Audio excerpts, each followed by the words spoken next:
Good morning, नमस्कार। आप सभी का ग्रेविटी पॉइंट ऑफिशियल चैनल में स्वागत है। मैं सुरेश दुबे भूगोल की प्रैक्टिस श्रृंखला के साथ उपस्थित हूं।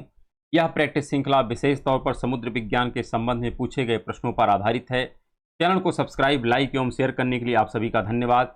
यदि आपने अभी तक चैनल को सब्सक्राइब नहीं किया तो चैनल को सब्सक्राइब करें, लाइक करें एवं प्रमोट करें, जिससे प्रत्येक वीडियो का नोटिफिकेशन आप लोगों तक समय समय पर उपलब्ध हो सके। प्रत्येक वीडियो का पीडीएफ मटेरियल भी टेलीग्राम चैनल पर उपलब्ध है, आप उसे वहां से डाउनलोड करें, जिसका लिंक नीचे कमेंट बॉक्स में दिया गया है।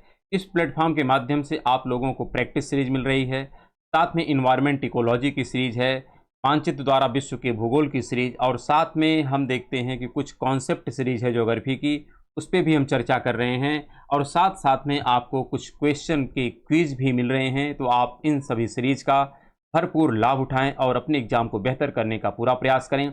हम आशा करते हैं कि आप लोग स्वस्थ होंगे, मस्त होंगे और अपनी पढ़ाई में संलग्न होंगे। इसी के साथ आज का हम एपिसोड प्रारंभ करते हैं। आज का जो सबसे पहला प्रश्न यहाँ पर लिखा गया है कि निम्न में से किस परिस्थिति के कारण ला नीना घटना परिघटित होती है।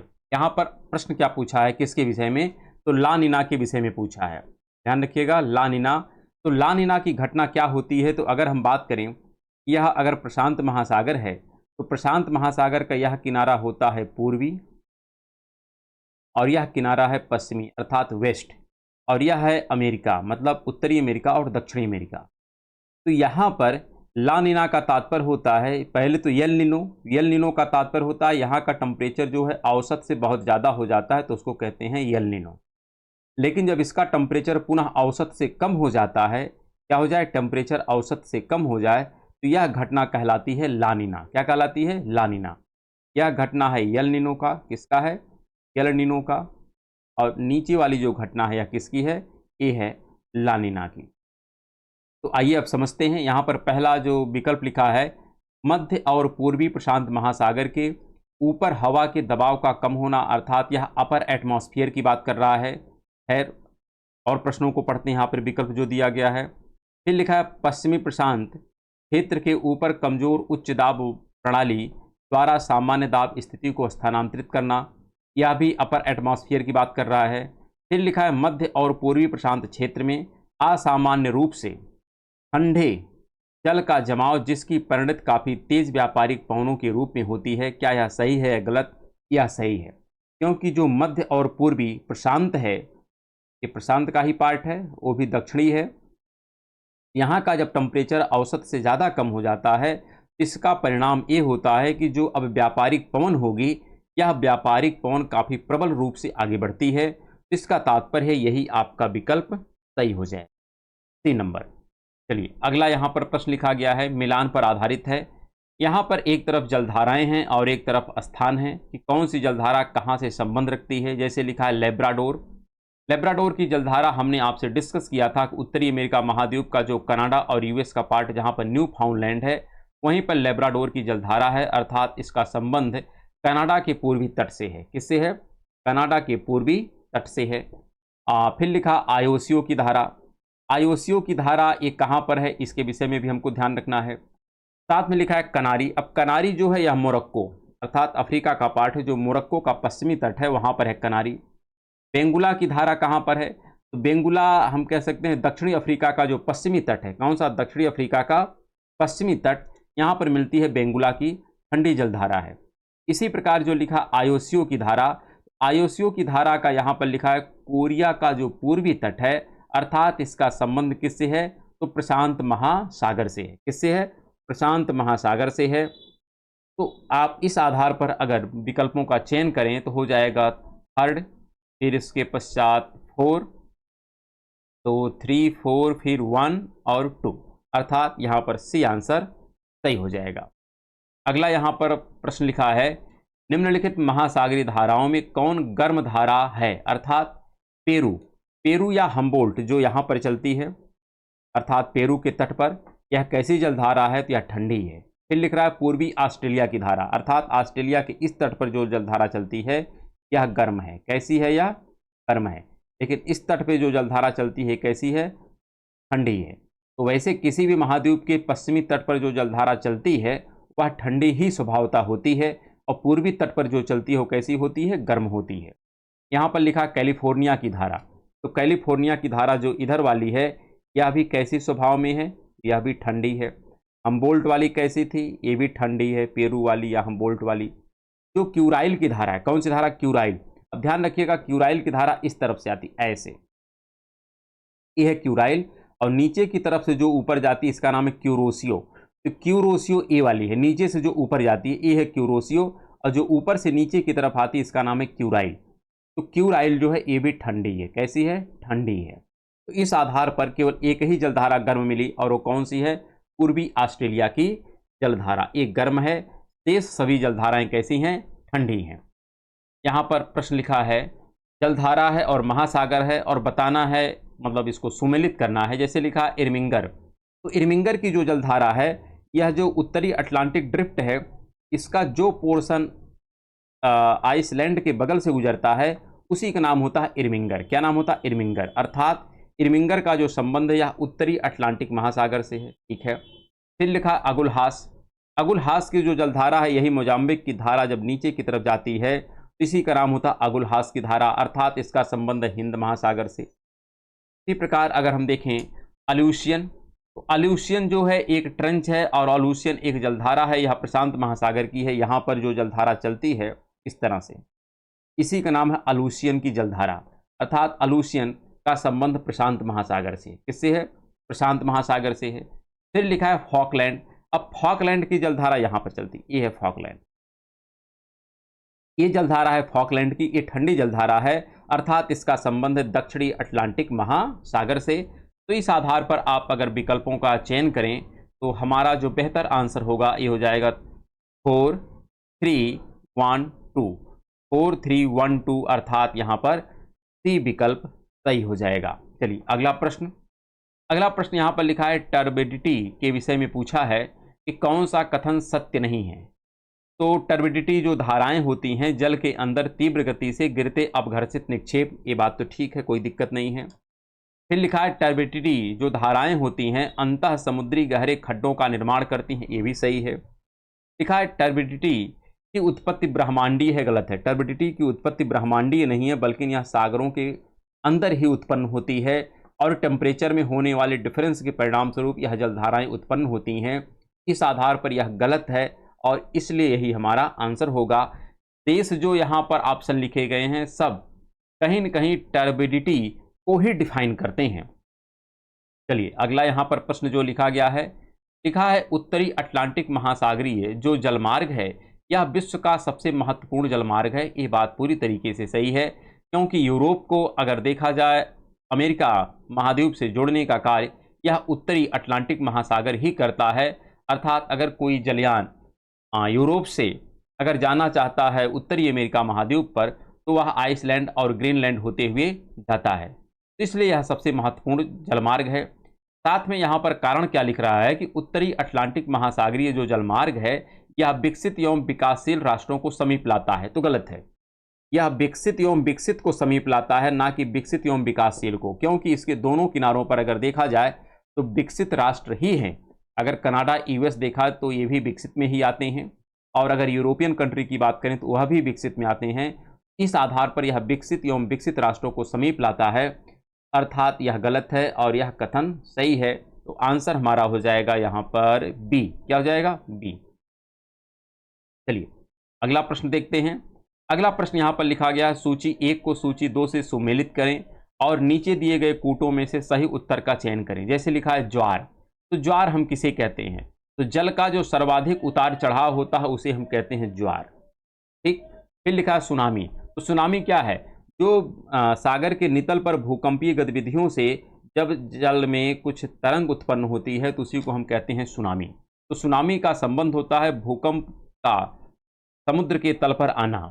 इसी प्रकार जो गल्फ स्ट्रीम है, तो गल्फ स्ट्रीम को हम तब मानते हैं कि जब मैक्सिको की खाड़ी से जो जलधारा आगे बढ़ती है वह गल्फ स्ट्रीम के रूप में आगे बढ़ती है, और यह कैसी होती है, यह गर्म होती है एवं तुलनात्मक रूप से तेज बहने वाली सागर की धारा होती है, क्योंकि कई जलधाराएं मिल करके क्या बनाती हैं, स्ट्रीम का फॉर्मेशन करती हैं, इसलिए इसकी गति सर्वाधिक होती है। इसी प्रकार जो लेब्राडोर की जलधारा है यह शीत सागर से संबंध रखती है, और कहाँ से आती है, तो लेब्राडोर सागर से होकर के आती है। इस आधार पर अगर हम अपने आंसर का चयन करें तो 3 4, उसके पश्चात हो जाएगा 1 2, तो 3 4 1 2, अर्थात यहाँ पर सी ऑप्शन सही हो जाएगा। अगला जो यहाँ पर प्रश्न लिखा गया है कि निम्नलिखित में से कौन सा कथन सही है, बताना है। अर्थात यहाँ पर देखना है कौन सा सही है। जैसे लिखा है लहरों का प्रभाव समुद्र के ऊपरी तल तक ही सीमित रहता है, ये सही है, क्योंकि लहरों का प्रभाव अधिक गहराई तक नहीं हो पाता है, ऊपर के ही कुछ पार्ट तक रहता है। फिर लिखा है 180 मीटर अर्थात 600 फीट की गहराई पर समुद्र का जल एकदम शांत हो जाता है, यह भी सही है। कारण क्या है कि जो फोटिक जोन होता है, अर्थात जहां तक प्रकाश की तरंगें पहुंचती हैं, वह लगभग 200 किलोमीटर तक ही होता है। अगर इतनी गहराई तक ही वो प्रवेश कर रहा है तो ऐसे में वहां तक ही जल में कुछ हलचल होती है, उसके पश्चात जल में किसी प्रकार का कोई मोमेंटम होता नहीं है, तो यह भी सेंटेंस सही है। और तीसरा जो लिखा है कि लहर का ऊपरी भाग, लहर का ऊपर उठा भाग, अर्थात जब इस प्रकार से वेव चलती है, वेव तो ऐसे ही चलती है, इसी के बारे में कह रहा है। इसका जो ऊपर वाला भाग होता है इसको हम कहते हैं क्रस्ट, और जो लोवेस्ट पार्ट होता है इसको कहते हैं ट्रफ, द्रोणी। तो शिखर और द्रोणी, तो यह भी सही है, इसमें कोई डाउट नहीं होता है। अर्थात सागरीय लहरों में शिखर और द्रोणी पाई जाती है। इसका तात्पर्य है उपरोक्त सभी यहाँ पर सेंटेंस सही हैं, इसलिए आंसर हो जाएगा डी। अगला प्रश्न यहाँ पर है कथन और कारण पर आधारित है। कथन यहाँ पर एक प्रकार से कथन और कारण नहीं बल्कि हम कहते हैं कूटबद्ध है, 4 कूट है, और इसमें से चयन करना है कि कौन कौन से कूट सही है। जैसे अधिकांश मत्स्य क्षेत्र ऐसे क्षेत्रों में बनते हैं जहां महाद्वीपीय शेल्फ चौड़ा होता है। ये बात ठीक है, क्योंकि जहां पर भी महाद्वीपीय शेल्फ चौड़े होंगे वहां पर मत्स्यन का कार्य बहुत सहजता से हो जाता है, इसलिए यह सेंटेंस सही है। अगला लिखा है मत्स्यन क्रियाकलाप गर्म उष्णकटिबंधीय समुद्री जल में काफी विकसित होता, ये गलत है, क्योंकि मत्स्यन का ज्यादातर विकास वहीं पर होता है जहां पर गर्म और ठंडी जलधाराओं का मिलन होता है। फिर लिखा है गर्म और ठंडी धाराओं के मिलने के कारण मछलियों के लिए पादप पोषक मिलता है, यह सेंटेंस सही है। जैसे हम कहते हैं जहां पर लेब्राडोर की जलधारा और गल्फ ऑफ मैक्सिको की जो जलधारा जब दोनों मिलती हैं, या हम बात करें कि एक तरफ की क्यूरोसियो की जलधारा है और एक तरफ क्यूराइल की जलधारा जब मिलती हैं, तो वहाँ पर भी मछलियों का बहुत अच्छा केंद्र हमको देखने को मिलता है। इसका तात्पर्य है गर्म और ठंडी धाराओं के मिलने से मछलियों के लिए जो आहार है प्लैंकटन, यह काफ़ी पोषकता से युक्त होता है, इसलिए यहाँ पर मछलियों का विकास काफ़ी ज़्यादा होता है।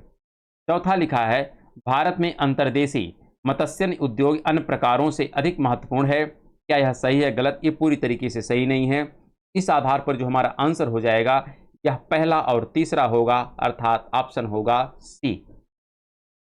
अगला प्रश्न है अपेक्षाकृत गर्म सतही जल का प्रतिस्थापन करने के लिए गहन महासागरीय परतों से शीतल जल की ऊर्ध्वाधर गति क्या कहलाती है? तो हम कल के एपिसोड में इसका डिस्कशन किए थे, लेकिन फिर भी यहाँ पर आपको एक बार पुनः संक्षेप में हम डिस्कशन कर देते हैं कि इस प्रकार से अगर मान लेते हैं यहाँ पर जल भरा हुआ है और हवा इधर से अगर आ रही है, तो यहाँ के जल को यहाँ से क्या करती है, या हटा ले जाती है। अर्थात थोड़े अलग कलर का यहाँ पे हम प्रयोग करते हैं, मान लेते हैं यहाँ के जल को यह हटा करके इस तट पर लेके जाती है। ऐसे में इस स्थान को फिलअप करने के लिए नीचे का जल ऊपर की तरफ आता है, तो नीचे का जो जल ऊपर आता है यह जल होता है ठंडा। इस क्रिया को हम कहते हैं अपवेलिंग। क्या कहते हैं? अपवेलिंग। और यहाँ पर चूंकि जल स्तर अधिक हो जाता है, तो इसलिए यहाँ से जल नीचे की तरफ जाता है और इसको कहते हैं डाउनवेलिंग। तो एक तरफ डाउनवेलिंग की क्रिया होती है, अर्थात ये तट कौन सा है? यह जो तट है इसका तात्पर्य यह होता है अपतट। ये कैसा तट है? यह अपतट है, क्योंकि पवन तट से दूर जा रही है। और ये जो तट है यह कहलाता है अनुतट। अनुतट पे क्या होती है? इस पर डाउनवेलिंग की क्रिया होती है और इस पर कौन सी क्रिया होती है? अपवेलिंग की क्रिया होती है। तो इसी आधार पर अगर हम बात करें कि जो हमारा ग्लोब है, उस ग्लोब में हमने आपके साथ कल डिस्कस किया था, लेकिन फिर भी आपको एक बार संक्षेप में यहाँ पर दिखा देते हैं। सपोज दैट ये है हमारा इक्वेटर, ये है हमारा 30 डिग्री, ये है 45 डिग्री। अब यहाँ पर चलती है व्यापारिक पवन, ऐसे चलती हैं, और फिर यहाँ पर ऐसे चलती है। अगर कोई जल राशि इस सेक्शन में पड़ती है, ध्यान रखिएगा, इसका यह वाला भाग अर्थात ईस्ट वाला भाग, कौन सा? ईस्ट वाला भाग, यह गर्म होगा कि ठंडा, तो यह ठंडा होगा। और वेस्ट वाला भाग कैसा हो जाएगा, गर्म हो जाएगा। किस पेटी में, जो उष्णकटिबंध की पेटी में आता है। लेकिन अगर यही पार्ट इसमें आ जाता है तो यहाँ पर आप ध्यान रखिएगा, अब हवा इधर से इधर चल रही, अर्थात यह वाला पोर्शन हो जाएगा अपतट और यह हो जाएगा अनुतट। ऐसे में अब इधर का टेम्परेचर क्या होगा, कम होगा, और इधर का टेम्परेचर अधिक होगा। ऐसा प्रश्न भी हम लोगों से पूछा जाता है और हमने प्रीवियस एपिसोड में इसका डिस्कशन भी किया है। इस आधार पर इस पर्टिकुलर प्रश्न का जो आंसर होगा ये होगा ऊर्ध्वगमन अर्थात अपवेलिंग की प्रक्रिया। अगला यहाँ पर प्रश्न है, अलेक्जेंडर वान हम्बोल्ट का नाम निम्नलिखित में से किस धारा से संबंधित है। इसका नाम है पेरू की जलधारा, या जिसको हम हम्बोल्ट की जलधारा का नाम देते हैं। और यही जलधारा जब कुछ वर्षों के अंतराल पर आवश्यकता से अधिक गर्म हो जाती है तो वही रूप धारण करती है, किसका, यल निनो का रूप धारण करती है। अगला है, क्यूरोसियो जलधारा के फलस्वरूप उत्तरी प्रशांत महासागर में तापमान की बढ़त ज़्यादा स्पष्ट होती है। तो क्यूरोसियो की जो जलधारा होती है यह किधर से किधर चलती है, यह तो आपको स्पष्ट होना चाहिए। यह जापान के तट पर चलती है और इसका प्रवाह देखा जाए तो साउथ से नॉर्थ की तरफ होता है। और इधर से जो जलधारा आती है ये होती है क्यूरोसी, ये होती है क्यूराइल। कौन होती है यह होती है क्यूराइल। और ये होती है क्यूरोसियो। कौन होती है, क्यूरोसियो। तो यह जो प्रश्न पूछ रहा है, आप देखिए लिख रहा है कि तापमान की बढ़त ज़्यादा स्पष्ट होगी। कब ज़्यादा स्पष्टता होगी, तो स्पष्टता तब होगी जब शीत ऋतु होगी। जब शीत ऋतु होगी तो चूंकि यह जो जलधारा क्यूरोसियो है यह नीचे से जा रही है, यह गर्म है। कैसी है, गर्म है। लेकिन जैसे ही शीत ऋतु आती है, जैसे ही शीत ऋतु आती है या ठंडे का मौसम आता है तो तुलनात्मक तौर पर यहाँ का टेम्परेचर कम होता है और ये जलधारा गर्म आती है। तो ऐसे में तापमान की बढ़त ज़्यादा स्पष्ट तरीके से देखने को मिलती है। इसका आंसर हो जाएगा सी, ठंड में। कब, ठंड में। यहाँ पर अगला प्रश्न लिखा है कि विश्व के प्रत्येक महासागर में, क्या, विश्व के प्रत्येक महासागर में प्रतिविश्वत रेखीय धाराएं पाई जाती हैं। क्या यह सही है या गलत, सही है। प्रत्येक महासागर के विश्वत रेखा के क्षेत्र पर एक प्रतिविश्वत रेखा की जलधारा पाई जाती है जो काफ़ी कमजोर होती है।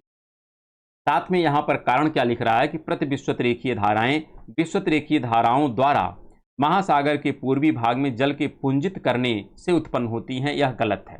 कैसे गलत है, थोड़ा इसको हम समझ लेते हैं। यहाँ पर अगर हम डिस्कस करें, आप थोड़ा स्पष्टता पूर्वक इसको समझिए। सपोज दैट ये है हमारा, ये है इक्वेटर और इधर से यह जलधारा ऐसे आगे बढ़ और नीचे की भी जलधारा ऐसे आगे बढ़। तो जब जलधारा आगे बढ़ती है तो यह उत्तरी अटलांटिक की विश्वत रेखीय गर्म जलधारा है और इधर वाली जो है यह साउथ अटलांटिक की है, इधर वाली नॉर्थ की है। तो ऐसे में तो ये विश्वत रेखीय गर्म जल धाराएं हैं। कैसी हैं, विश्वत रेखीय गर्म जल धाराएं हैं। लेकिन यहाँ पर यह जल क्या होता है, एकत्रित होता है।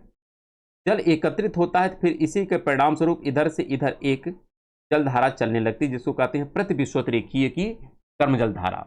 तो यहाँ पर जल जो एकत्रित हो रहा है दोनों तरफ की विश्वत रेखीय जल धाराओं के परिणाम स्वरूप यह महासागर के पश्चिमी भाग पर हो रही है, जबकि महाद्वीप के पूर्वी भाग पे, तो महाद्वीप का पूर्वी भाग है लेकिन महासागर के पश्चिमी भाग पर जलपुंज एकत्रित होता है जिससे प्रतिविश्वत रेखीय जलधाराओं की उत्पत्ति होती है। तो यहाँ पर आप पढ़िए, लिखा है प्रतिविश्वत रेखीय जो धाराएं होती हैं यह विश्वत रेखीय धाराओं द्वारा महासागर के पूर्वी भाग, तो महासागर के पूर्वी भाग नहीं बल्कि महासागर के पश्चिमी भाग में जल के पुंजित करने से उत्पन्न होती है। तो यहाँ पर यह गलत है, केवल पहला सही है और इस आधार पर आंसर जो हो जाएगा ये हो जाएगा आपका सी। क्या हो जाएगा, सी। चलिए अगले प्रश्न पर। अगला प्रश्न भी काफी अच्छा है। यहाँ पर लिखा है दार ए सलाम से 1 जुलाई को मुंबई के लिए चलने वाले एक जलयान को निम्न में से कौन सहयोग देता है। तो इसको आप थोड़ा सा ध्यानपूर्वक समझिए कि दार ए सलाम, पहले तो ये ध्यान रखिए ये है कहाँ। दार ए सलाम जो है ये कहाँ पर है, ये है तंजानिया में। कहाँ पर है, तंजानिया में। अर्थात हमको तंजानिया से आना है भारत। आप देखिए तंजानिया कहाँ है और भारत कहाँ है। तो तंजानिया यहाँ पर है और भारत यहाँ पर। यहाँ से जलयान को इधर की तरफ आना है और वो भी समय कौन सा है, ये है जुलाई का।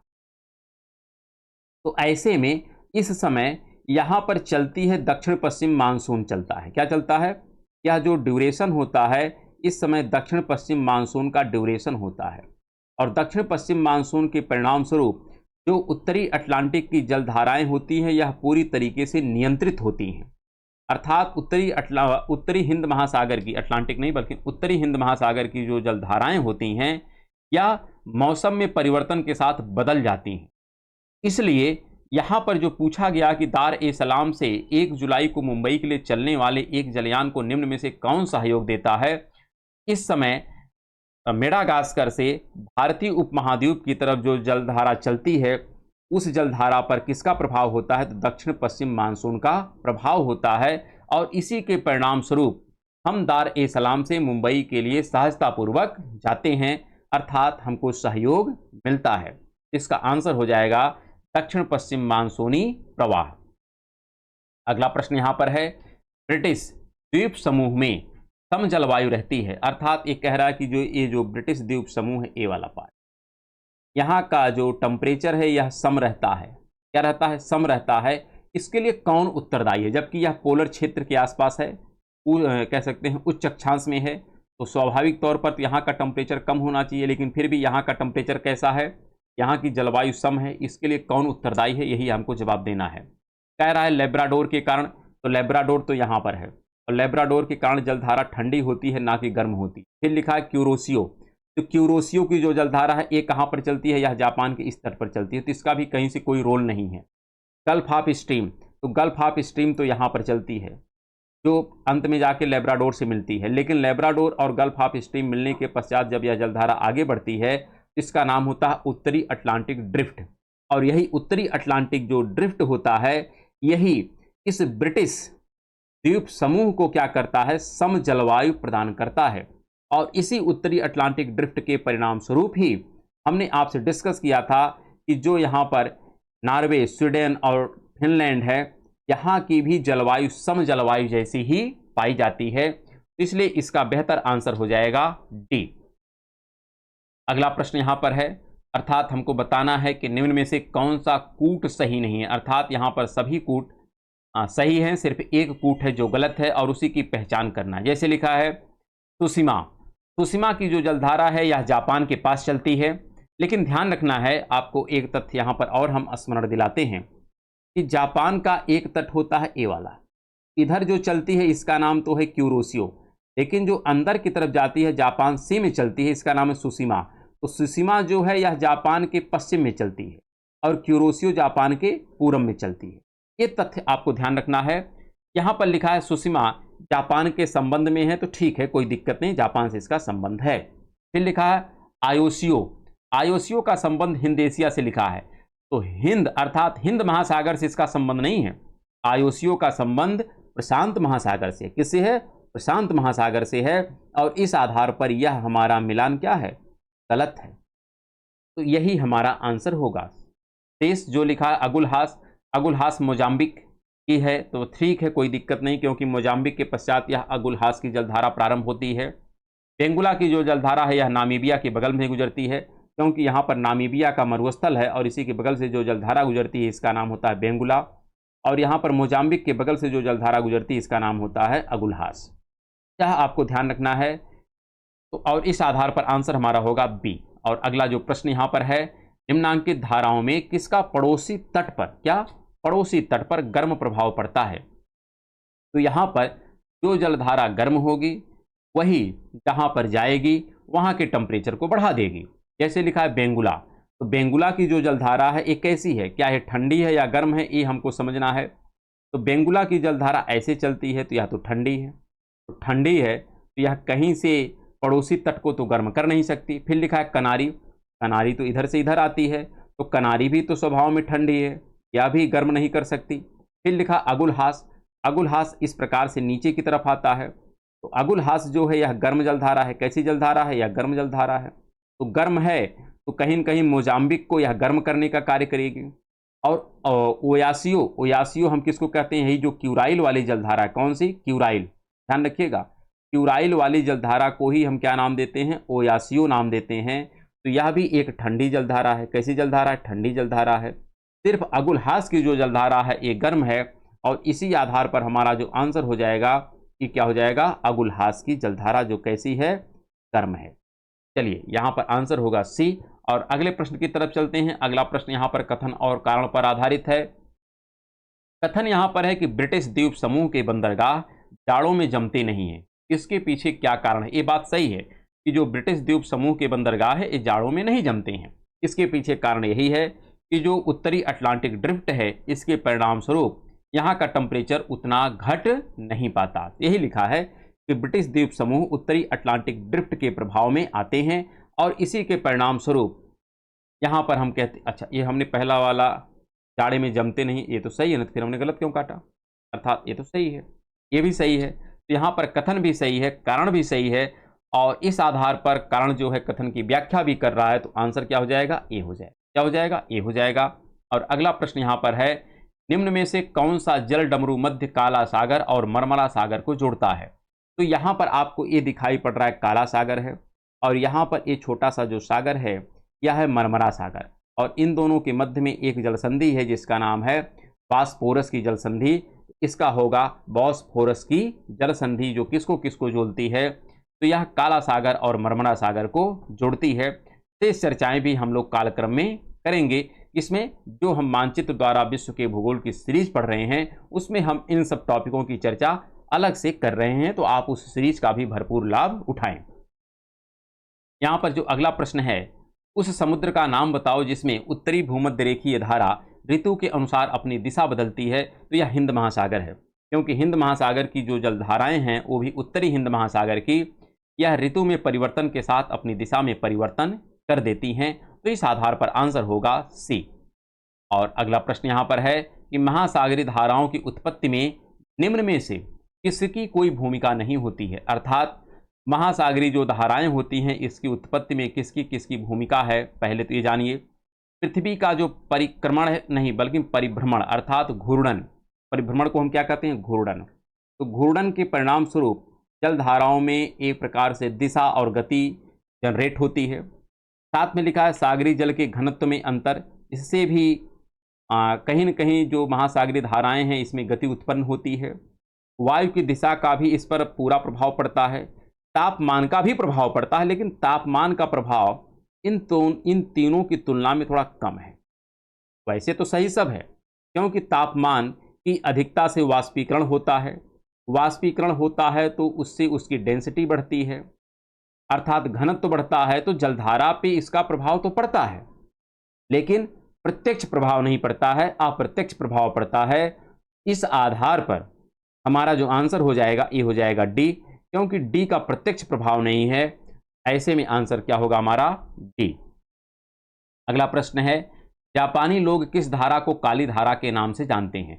तो काली धारा यही हमारी जो इधर वाली धारा है इसी को कहते हैं हम क्या, काली धारा, अर्थात क्यूरोसियो की जलधारा। कौन सी, क्यूरोसियो की जलधारा को ही हम कहते हैं काली धारा, क्योंकि इस जलधारा का रंग कैसा होता है, यह गहरे नीले रंग की होती है। कैसी होती है यह जलधारा, गहरे नीले रंग की होती है, इसलिए इसी को हम कहते हैं क्यूरोसियो की जलधारा को क्या नाम देते हैं, काली जलधारा। अगला प्रश्न है, निम्न में से कौन एक समुद्री धाराओं के प्रवाहित होने का कारण नहीं है, अर्थात किसके परिणाम स्वरूप जलधाराओं में गति उत्पन्न होती है। जैसे लिखा है पानी के घनत्व में परिवर्तन, तो पानी के घनत्व में परिवर्तन से जलधारा में गति उत्पन्न होती है, यह सही है। फिर लिखा है पानी के ताप में परिवर्तन से भी जलधारा की उत्पत्ति होती है, इसलिए हमने पहले इस प्रश्न में देखिए बता दिया था कि प्रभाव तो इसका भी है, लेकिन अप्रत्यक्ष प्रभाव कैसा है, अप्रत्यक्ष प्रभाव है, और इन सभी विकल्पों में सबसे कमजोर विकल्प है, इसलिए इसका हमने चयन किया। जबकि वास्तव में ये गलत नहीं है, ये भी सही है, लेकिन फिर भी अब हमको आंसर देना था, इसलिए उसी का हमने चयन किया है। तो यहाँ पर इसीलिए जो लिखा है कि पानी के ताप में परिवर्तन से क्या जलधारा में कोई प्रभाव पड़ता है, नहीं तो पड़ता है इसका भी, लेकिन पानी की गहराई में परिवर्तन से जलधारा पर कोई प्रभाव नहीं पड़ता है। साथ में लिखा है पानी की लवणता में परिवर्तन से भी जलधारा पर प्रभाव पड़ता है। तो ऐसे में सिर्फ सी वाला विकल्प होगा जिसका प्रभाव जलधारा पर नहीं होता है, और इसलिए यही हमारा आंसर होगा। और इसी के साथ आज का यह एपिसोड हम समाप्त करते हैं, और हम लोग कल मिलेंगे नए एपिसोड में। तब तक के लिए नमस्कार, धन्यवाद।